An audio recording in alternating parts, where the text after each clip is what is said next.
Olá pessoal, não sei qual horário vocês vão ouvir isso, mas desde já quero agradecer pela pergunta, né? Agradecer pelo convite.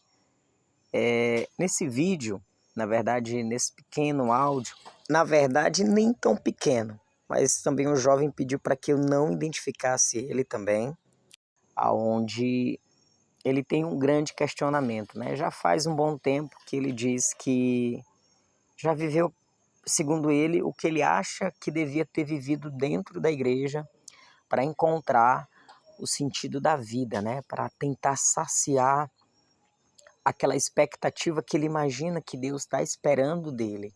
Então ele perguntou para mim: Jorge, me ajuda, me diz, como é que eu consigo encontrar o sentido da minha vida?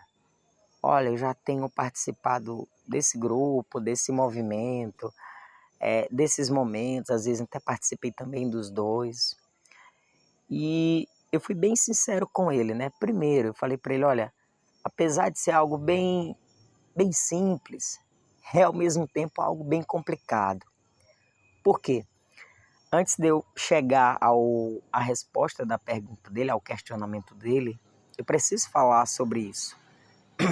Desculpa, minha garganta está puxando um pouco, travando por conta do calor. Olha, vejamos. É fato que nós nascemos para um propósito. Nós não nascemos para aquilo que nós achamos que nascemos. Eu quero ser isso. E na grande maioria das vezes, esse ser isso é uma construção social, uma construção familiar que é colocada em nós, que é colocada em cada um de nós.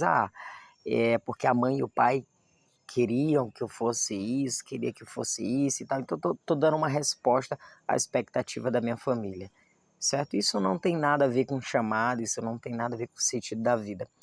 O que mais tem acontecido hoje são vários jovens, né? Muito cedo ali com 20, aliás, entram na universidade, na faculdade com 18 anos, e aí quando chega lá nos 24, 25 estão formados, e aquela expectativa toda, até que durante o período de formação, foi um período onde eles, na grande maioria, se desligam desse ideal existencial, daquilo que eles realmente se questionam. É como se fosse, por um momento, eles deixam de viver aquela necessidade da própria existência por conta das obrigações da faculdade e começam a viver no automático, respondendo, dando resposta a necessidades da faculdade, da universidade. E quando eles chegam à conclusão, quando eles finalizam, muitos, nossa, minha garganta está travando muito, muitos acabam se questionando muito, né? E aí começa um vazio, e alguns começam a vivenciar algumas coisas, porque aquele vazio incomoda, então vou tentar isso, então vou tentar aquilo. E hoje o que mais se fala é em crise existencial. É uma vida que perde o sentido, é uma vida que se perdeu de si, é uma vida que não tem um significado. Eu tenho um diploma, eu sou isso. Nossa, minha garganta tá... eu tenho isso, eu tenho aquilo, mas o que de fato eu sinto que eu sou quando eu tô sozinho? E aí parece que tá faltando assim um iceberg, parece que tá faltando uma montanha enorme, parece que algo foi tirado. E isso é um processo natural porque na medida que nós vamos envelhecendo, essa necessidade do eterno, essa necessidade dessa água que transborda, desse sentido da vida, ele vai também aumentando. Porque é assim que as coisas acontecem, tanto na vida humana quanto na vida espiritual. Eu sempre costumo dizer, quem imagina que só precisa rezar para poder estar bem, está errado. Quem imagina que só precisa ter bom comportamento e não reza, está errado. Então existe esse equilíbrio, essa parcela dos dois lados, certo? E aí eu dei toda essa introdução para que ele pudesse entender o que eu tinha para falar. Vejamos, o que é, olha minha voz, o que é um chamado? Alguns até confundem, né, com profissão, porque de fato tem pessoas que na sua profissão evangelizam mais do que se não fosse outras coisas. Então elas se sentem uma obra de Deus de verdade. Não é de resposta ao que ela acha, mas de verdade. Mas de fato, na realidade, o chamado ele é gerado por algo que nós chamamos de carisma. Ele é chamado por algo que nós chamamos de pertencimento.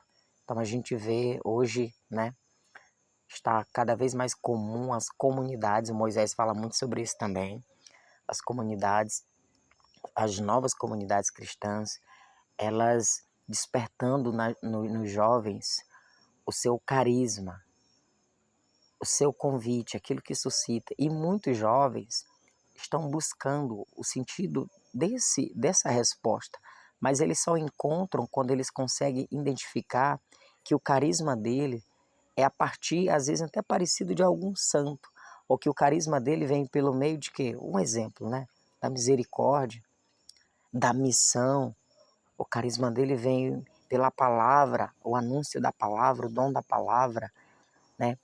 E quando alguns se afastam da sua identidade, do seu carisma, daquilo que eles são, do desejo de Deus para a vida dele ou dela, tudo se torna mais difícil. Então, alguns jovens estão caminhando dentro da igreja. O Papa Francisco até falou sobre isso, né? Que antes existia uma grande preocupação com as pessoas de fora da igreja. Não. Hoje a preocupação é com as pessoas que estão dentro da igreja, porque as pessoas que estão dentro da igreja, elas estão vazias.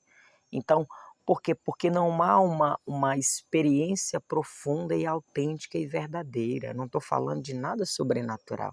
Estou falando de algo humano de verdade, da necessidade humana, mesmo na sua debilidade, mesmo na sua fraqueza.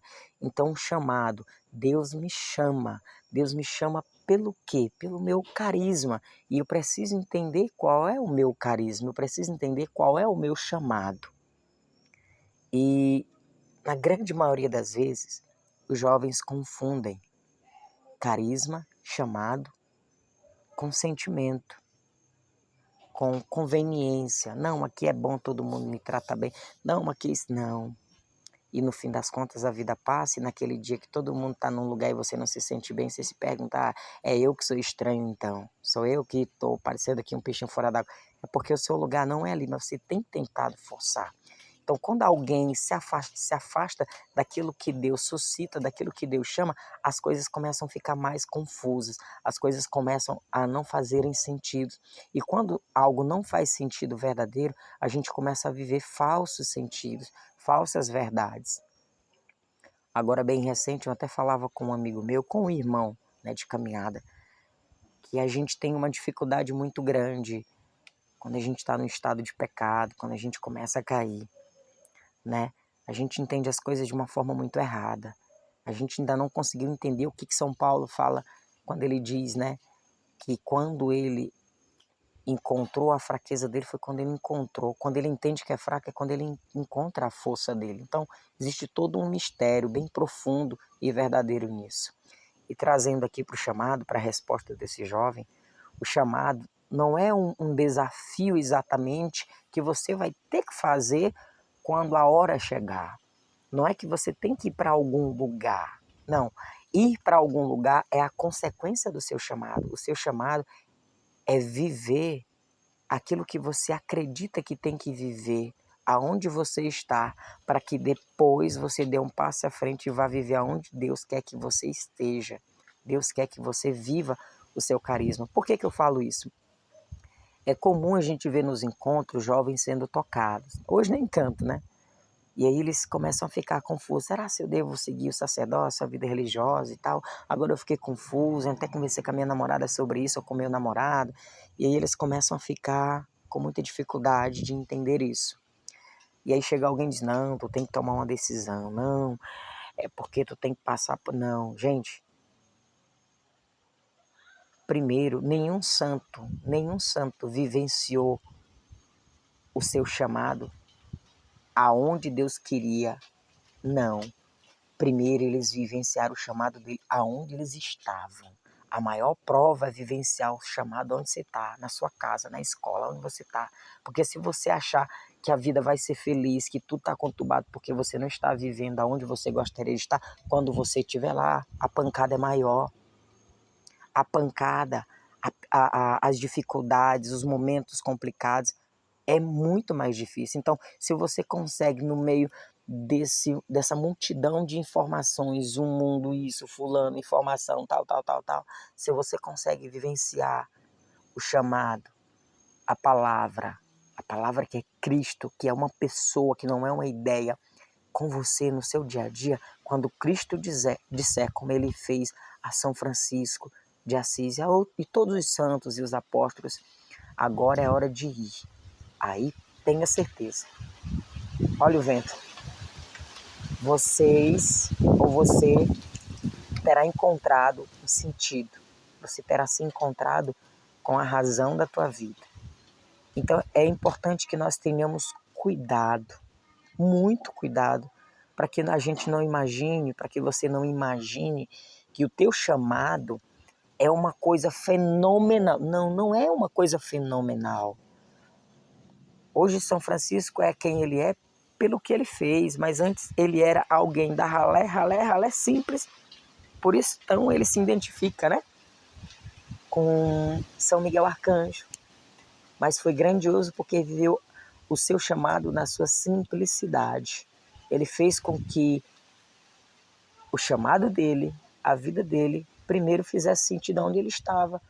E ele foi radical onde ele estava. Na casa dele, com os pais dele, ele deixou bem claro, ele não tinha dúvida da verdade. E hoje o que nós temos, infelizmente, o que mais tem acontecido são pessoas, são obras, são carismas que Deus tem chamado e às vezes você se desvia. E isso acontece em qualquer lugar, eu posso falar abertamente. Isso acontece aonde? Num grupo, numa pastoral, principalmente, né, acho que eu sou muito sujeito a falar sobre isso, numa comunidade. Então, quando você se desvia daquilo que Deus te chama, as coisas começam a ficar confusas, as coisas começam a ficar estranhas, porque se um carisma, Moisés fala muito bem sobre isso, se um carisma é aquilo que identifica você perante o plano espiritual, perante a sua missão nessa vida, você vai viver sobre o exercício dela para responder a Deus. Então você não pode modificar aquilo que Deus chamou para que você seja adequado a um lugar. Então é preciso entender isso. Nós não temos, eu não tenho, você não tem nada a ver com esse mundo se entendemos que nós não somos do mundo, do ponto de vista de que eu preciso agradar o mundo. Jesus disse, né? Se me perseguiram, vão perseguir vocês. Então, hoje, qual é a maior dificuldade em responder o seu chamado? É ter medo de tomar a decisão certa. E tomar a decisão certa não é dizer agora eu vou para o seminário, agora eu vou para o mosteiro, não. Agora eu vou fazer a vontade de Deus na minha vida, bem que onde eu estou. Bem que na primeira palavra que eu for falar com alguém, na primeira atitude, na primeira coisa que eu for ver no meu WhatsApp, no meu Instagram, no meu TikTok. Então Cristo se faz presente dessa forma. Eu não preciso dizer exatamente que dentro de um templo, dentro de um ambiente configurado, condicionado ao momento de oração, eu consigo me concentrar melhor. Então isso é uma ideia. Se eu disser que eu consigo responder o meu chamado só quando eu estou lá no momento de oração, é uma ideia, isso não é um fato.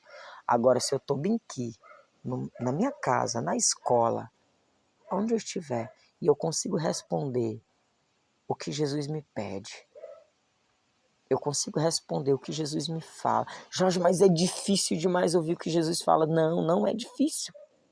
Você ouve, você sabe o que você tem que fazer.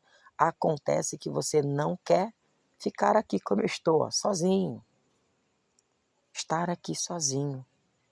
Quando você silencia, quando você se recolhe, você consegue ver melhor quem são os grupos. Aonde é o lugar que dá para você, o lugar onde você não está. Porque quando você está lá, é claro, você está sendo levado pela onda. Você não consegue dizer não. Você não tem essa força. Então entenda, o chamado é o quê? É o sentido da vida. O chamado é o significado da tua existência. Você nasceu com um propósito, isso não é uma brincadeira, isso é fato. Você nasceu para um propósito. O teu propósito vai glorificar o nome de Deus. O teu propósito vai exaltar o nome de Deus. Quando eu sou chamado e respondo o meu chamado, eu sou um instrumento. Algo dentro de mim flutua, algo dentro de mim respira para que Deus seja exalado, para que Deus seja manifestado. Esse é o papel de todo cristão. É responder o seu chamado e encontrar o sentido da vida e a verdadeira felicidade. Eu espero que eu possa ter respondido. Que Deus abençoe a você, meu irmão, que fez essa pergunta. É sempre um ensinamento para todos nós. Peço também que Deus abençoe a cada um de vocês. Não sei se você depois vai ouvir, para você que está ouvindo, tá bom? Se o coração aí sentiu, é hora de dar uma resposta. É hora de começar a perceber se o seu carisma, o seu chamado não estão sendo desviados, porque você desviou o chamado de Deus. Amém? Que Deus abençoe